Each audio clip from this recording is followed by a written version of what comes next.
on even in the first scene in the book.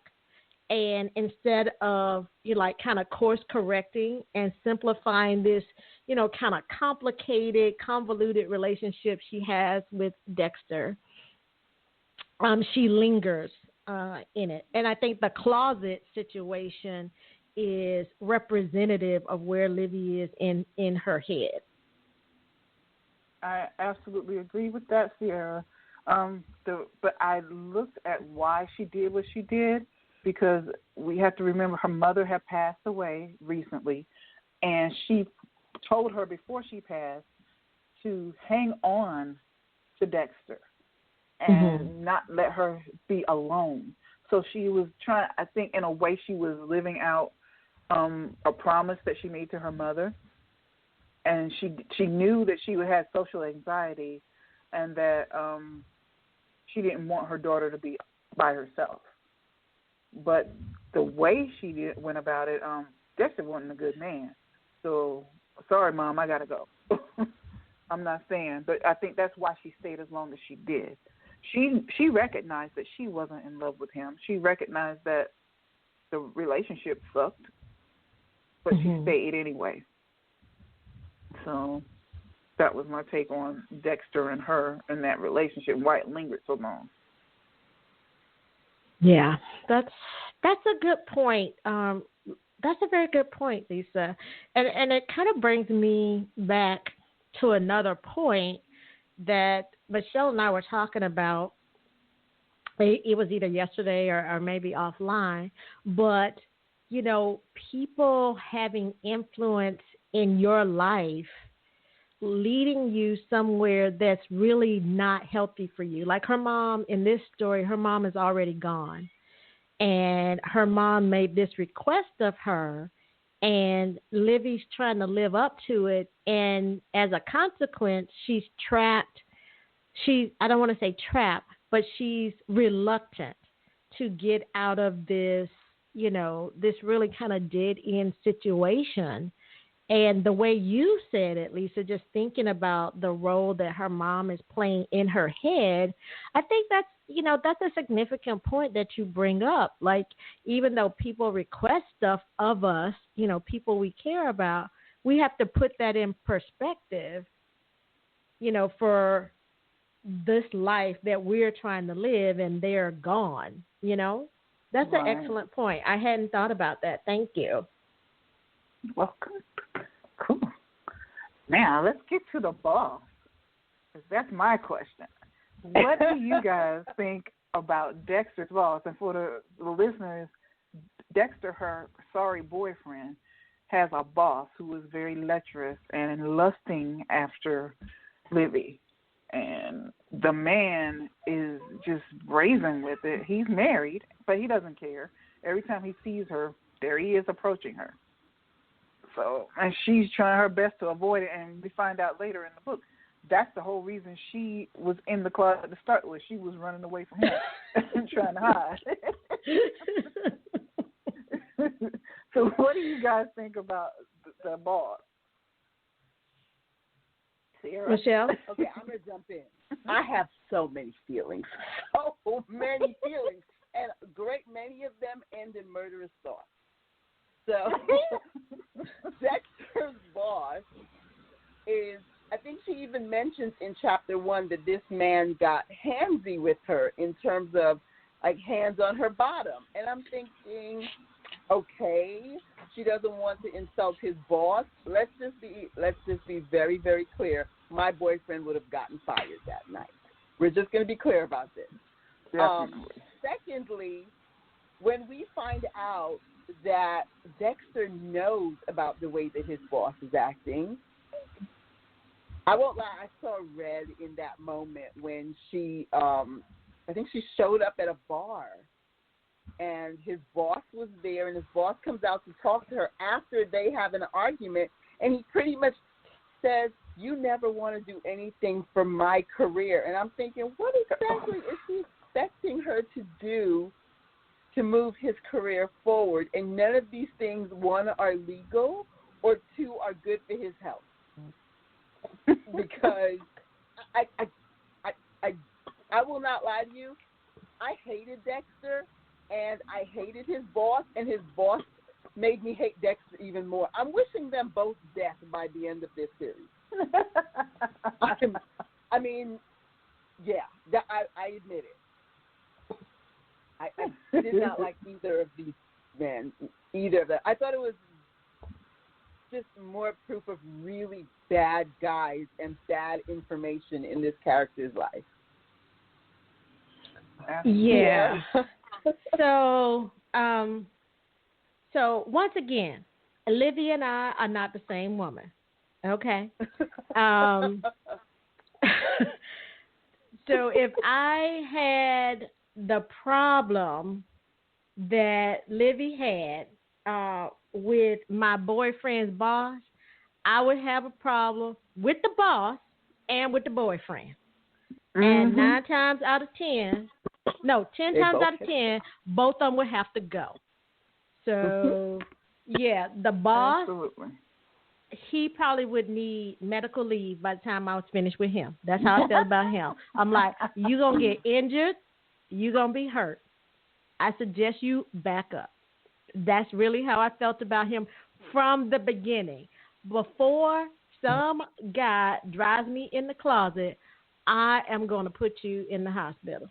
That's how I felt about him. I really did not like this situation that he kept putting her in. It really bothered me. So it confused me because when she got mugged, she fought back. The second time when she was with Ben and she got mugged, she was feisty and was fighting back. But what I didn't understand is why she never fought the boss. When he grabbed onto her and he's following her, he's pretty much stalking her. And she does nothing. I know she was trying to be loyal to her boyfriend, but at some point, dude, he's going to rape you or something if you don't take care of yourself. And she just did not. She had no fight when it came to him. She was just trying to be diplomatic and nice. Yeah, I felt the exact same way. And again, Michele and I talked so much offline, and there was so much about Livy that I think we've talked about, through the years, in that what does it mean to be nice?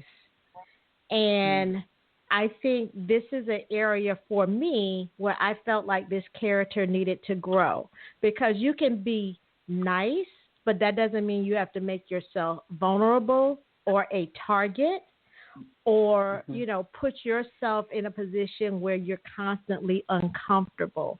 And I think, that's a word that we have to define for ourselves. I get it. But what does being nice, like, what does that mean for me as a person? Like, does that in some way put me in an uncomfortable situation because I'm trying to be so nice to someone else or on someone else's behalf? And Lisa, you just got me thinking all kinds of stuff that's just really thought-provoking as we go through this character. I feel like I'm like harping on Livy, but I mean, even with Ben, and it even came across in the blurb when we talk about Ben.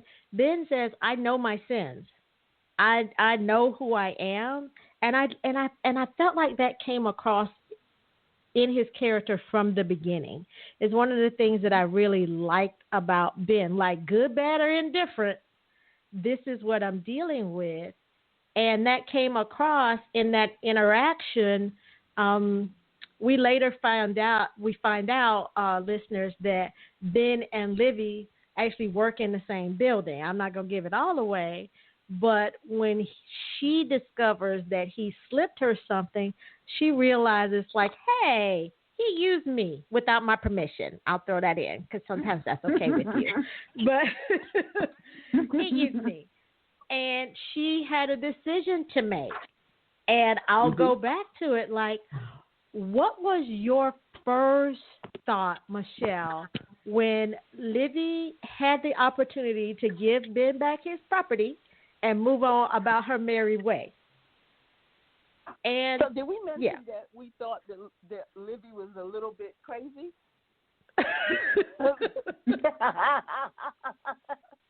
All I could think was, so you went to a party. Let's go over this.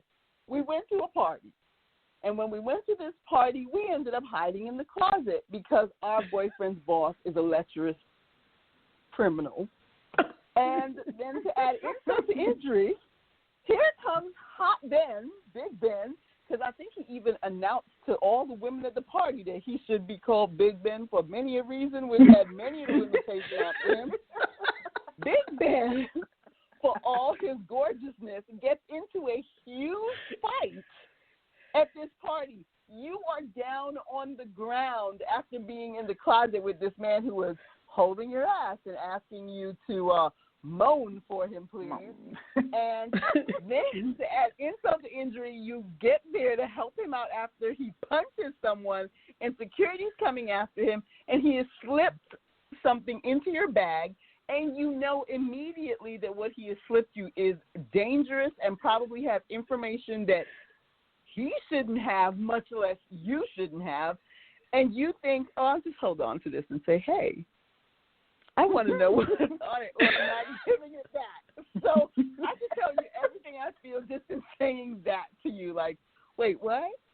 Like, yeah, girlfriend, you've been in the closet. You've been mugged. You've been knocked down. You lost your purse. But did you notice that she had her clutch again when she got home? Yes.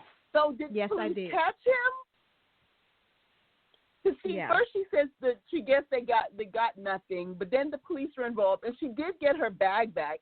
And I'm thinking, my first thought was, did I get mugged because I got mugged, or did he send someone to get me? So the first time he would have asked for that, I would have said, here, you can have it back, because I wouldn't have been sure that the mugging wasn't him and his people. Honestly, I'll tell you, I thought the mugging was him and his people attempting to get it back when it first happened. Oh, my gosh. That is so anti-hero.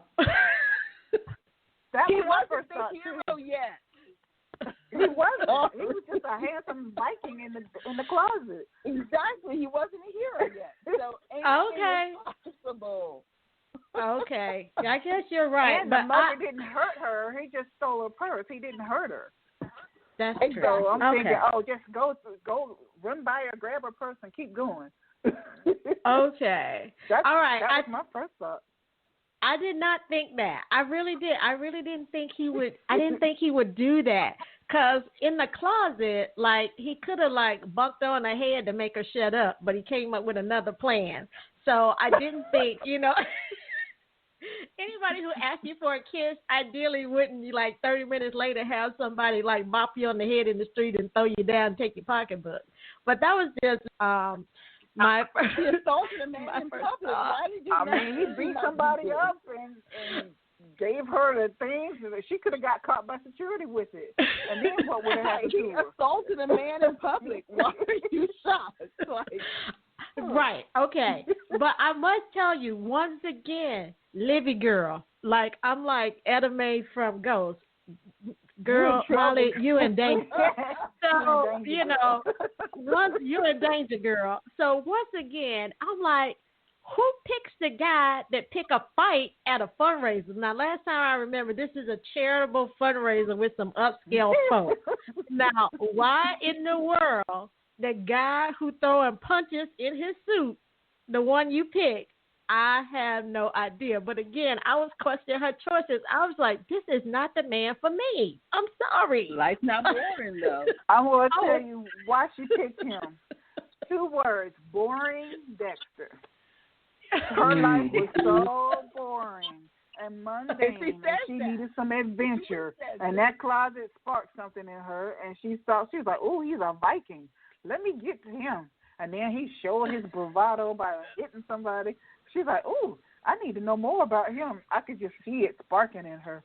She wanted that adventure. And then when she found out about him slipping something in her purse, she was like, ooh, I'm going to put it in my bra. So, she made it closer to her heart or something, and then she wanted to find out more about it. She was intrigued. She needed that adventure. Because I wouldn't have cared what was on the thing. My danger instinct would have kicked in and been like, okay, give this back to this man and be done with him. I don't know Exactly. nothing. I didn't see nothing. Okay. But if she so wanted to know